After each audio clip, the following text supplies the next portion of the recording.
Ba, ba, ba, ba, ba. Welcome to Shadow Daddy Groupies. I'm Raven. And I'm Kelly. And today we're going to go over Crown Me Dead by Liv Zander. All right, we're going to start with our no spoilers summary. This is the first book in Liv Zander's newest completed duology, one of our favorite queens of dark romance. Both are out now on Kindle Unlimited. We start with Elena, the daughter of a gravedigger, in a kingdom barely surviving a plague, which slowly rots away the land and people from the inside out. Along comes Vale with an interesting story that all the famine, drought, and sickness are due to a curse in which the sitting king refuses to fix by sacrificing the woman he loves, or even falling in love at all. Vale promises that if she can get the cursed king to fall in love, then unalive her, she can save the kingdom, her family, and her little brother who is already infected. Dun dun dun. I do not have the trigger warnings off hand Girl. because there you have to specifically go through Liv Zander's website and all that stuff because she does like the whole. But Which you could have done before you got on. you know what? I was too busy opening packages. Opening packages. Okay. I I will just tell you realized. what.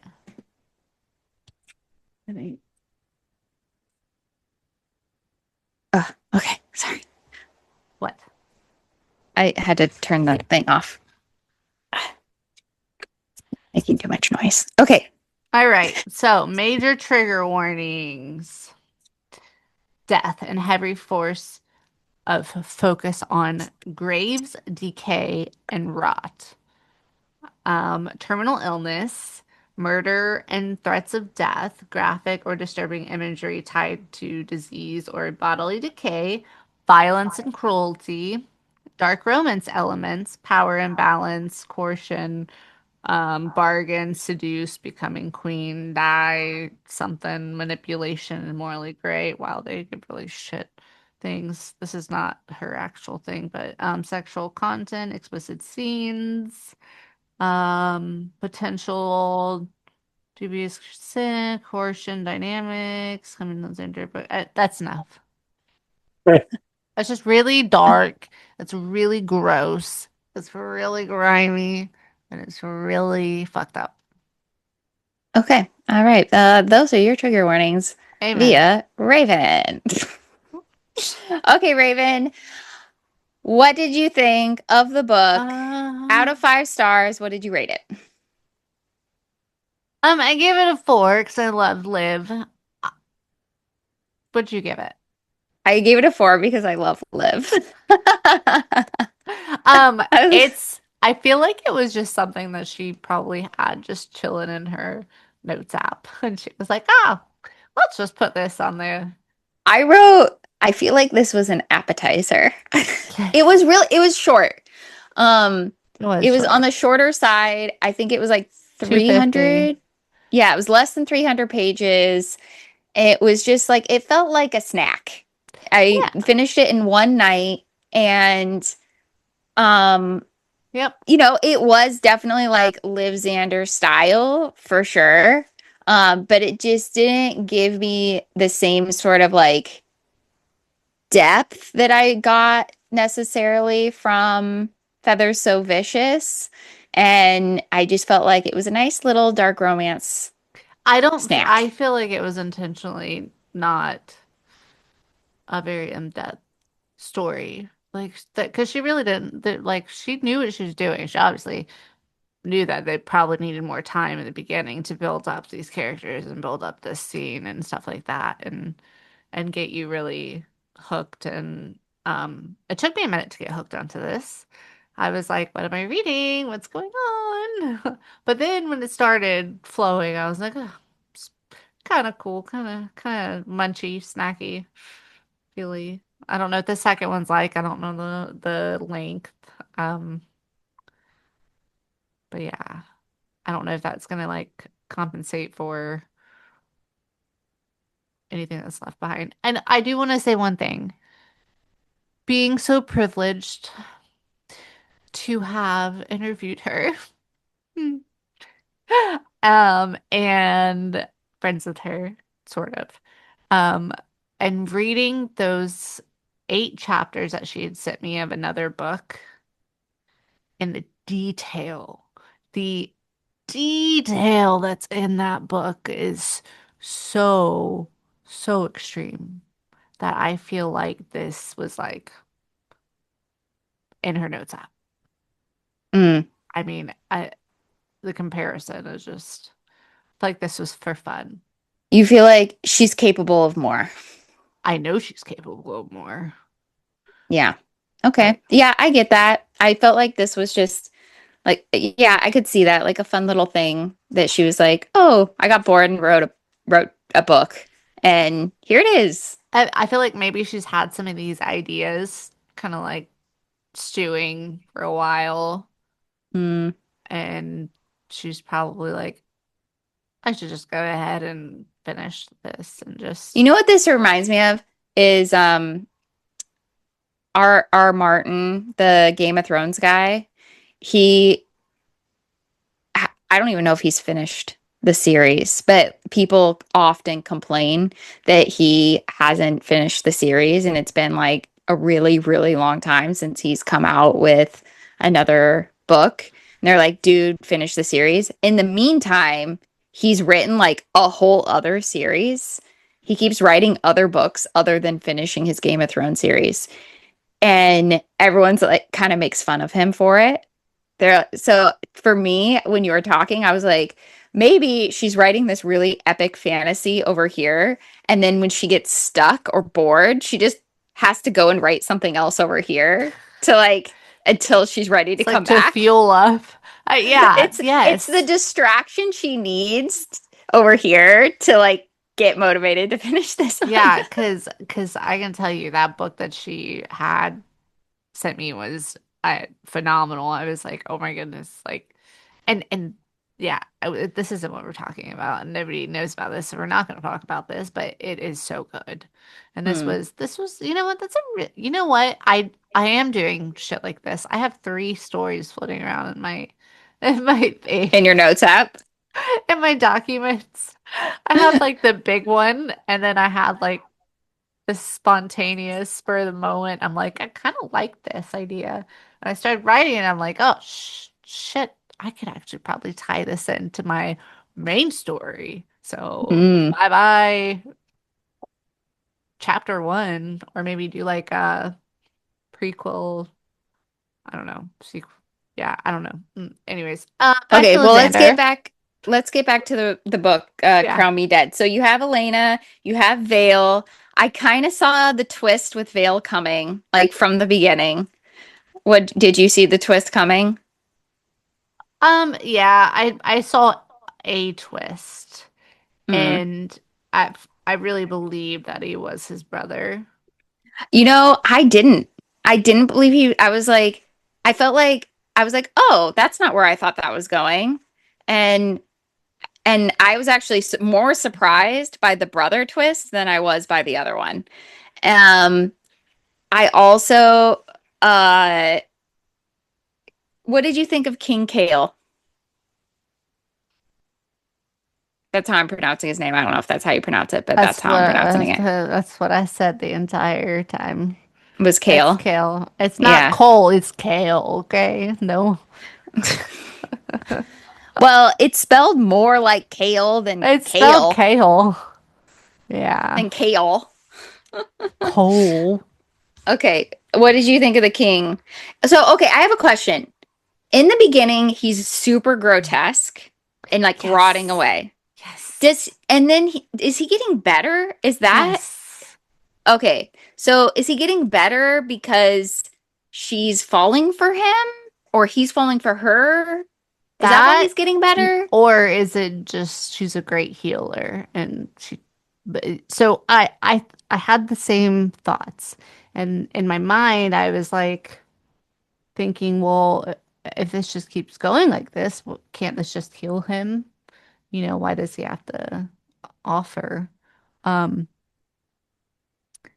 but that was before the whole death came into play. And I was like, oh shit, now we're playing with two different, now we're in a whole nother category, whole nother ballpark.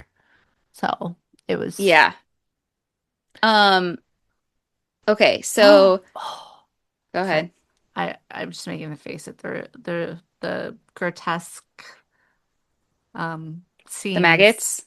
just the scenes that she wrote that were so good and detailed that my brain had no problem picturing any of it. Are you talking about the maggots? That and then The maggots death, were their own character, death I and feel like. moonlight. Yeah. Mm, yeah. The moonlight exposed the death. Um, I feel like the maggots were their own character, by the way. I was like, they're such a big part of the book. There's just maggots everywhere all the time. It's all the time. The only Yeah. time I feel like maggots have been as big of part of a book that I've read is in Butcher and Blackbird when they refer to maggots like a few Yes. times. This at the beginning when it started talking about maggots is what I thought about.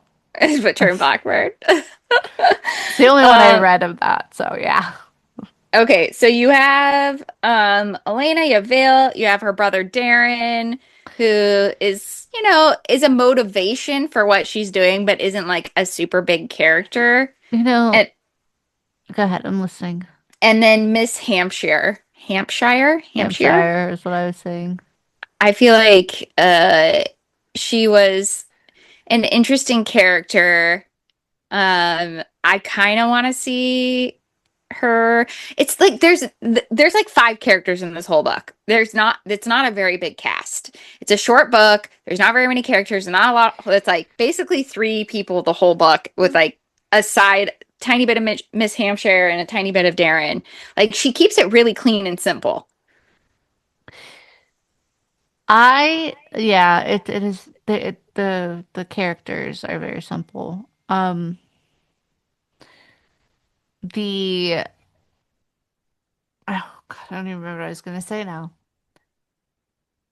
Continue so I can figure out what I was gonna say because right now Oh, my brain just so I'm just talking about the different characters I know. and how first the maggots were a big character and and then you have like Oh, kind of her go ahead. brother, like her brother. There Mm-hmm. wasn't much about her brother, and I think that she was a little too jumpy or too hesitant. I mean, she wasn't hesitant enough at the whole idea of her dying to save her family, which I get it. That's heroic, but I don't feel like she really put thought into it, and we couldn't see the thought The process that she motivation. really. Yeah. I think that's one thing about how short it is one, it does her motivations are like it's a very quick snap judgment to sacrifice herself. She doesn't spend a lot of time thinking or agonizing about it, and we don't know her enough as a character to understand why she made that decision. Two, I feel like because it was such a short book, and really it was only a few days, it was insta love to both male characters in a way that I thought was kind of that I don't like. I just don't like insta love. I just I don't. It's like in 3 days, she went from puking over King Kale's grotesqueness to like, oh, maybe I could fall in love with him for I real. I. I'm like, could you? Mm. Okay, so being the person that I am, unfortunately, I was still rolling with um Vale being his brother. And Hmm. then I was like, well, she loves him, but she loves him, but what if she loves them both? And then I was like, I went down some thoughts on that one. And I was like, I think that That would also. be a very Liv Zander thing to do. And you know that I think that also kind of sparked a little bit of writing in me on a whole nother topic. I was like, oh well, I want to hear about it. Maybe other people want to hear about it. Um, And that's where good fan fiction comes from. um, That then turns into good books. yes, yes. I also feel like for the short amount of time. You know what? It really wasn't a short amount of time because it was talking about weeks going by. No, it was like days. I remember it being, I feel like it I was like remember a day. thinking, why is this been like 4 days? Um, what I was thinking was, Because she mentions that her brother doesn't have a lot of time, and she rushes it. yeah, I was thinking, well, when she went in there and the king was so grotesque and the maggot, the maggots, which I don't get grossed out easily. That's pretty good. Good job, Liv. Um, but I feel like with his deteriorating state and what I pictured him looking like Mm-hmm. to how things were healing but it's a crown. The crown could be healing him. I get that. Maybe that's why. But then how is it going from like now she wants to jump his bones to Yeah, that's what I mean. It was just kind of insta love. It was like between like it was just a very short period of time, and I'm not a fan of insta love, but Hmm. I you gotta do what you gotta do in a short book, I guess. Yeah. I kind of was liking him and then when he like dropped all the information about Vale and was like, "That's what he told you." Oh my God. And I was like, wait, what? But The I'm the whole thing about him, his mom, his biological mother being the first queen, and his stepmother being his real mother because of the way she treated Mhm. him like a son, that did shock me a little bit. I didn't see that coming. Yeah, that shocked me too. I was like, oh, all right. I was having some shocks on that one. Yeah, Just and then her and I was a little surprised by so that too. at the end, I was thinking that I had it all in my head that the king was like rushing them in there with Miss Chamberlain or Did Chamberlain. we ever figure out who the she was? Remember? He's like, where did he put her? Where is she? She's like, I don't know who you're talking about. Vale disappears for 4 days and then he comes back and then the whole whatever goes Oh, down. it was a cousin, a very like far off cousin in the I bloodline. thought that I thought that was a lie. No, I think that was the truth. It was a cousin that they he discovered and he thought that that was going to be like the saving grace, but then things got sped up. I'm pretty sure that was actually what it was. But at the end, I was definitely thinking that, like, because he was rushing her in there and he was like, listen, you just have to do it. And I thought she was thinking, yeah, I know exactly what I have to do. I got this. I'm not a dumb bitch. I know what I got to do. And I thought that's what was going to happen. And I thought at that moment, she was going to, Death was going to come in there and she's going to slice his throat, or the crown was going to go on her and she was going to slice Death's throat. And then just, and then all shit hit the fan. Am I making this up or was this the book where Death does have a true love that can kill him or something? Is that this book or am I getting it mixed up with a No, different book? no, but that's just kind of what we've always read. Mm. I thought that because it had to be someone of love, that had to die, that Hmm. because Death loved her now, uh, that once he put the crown on her head, she killed him. That love was, and then her and Kale could rot off into the sunset together.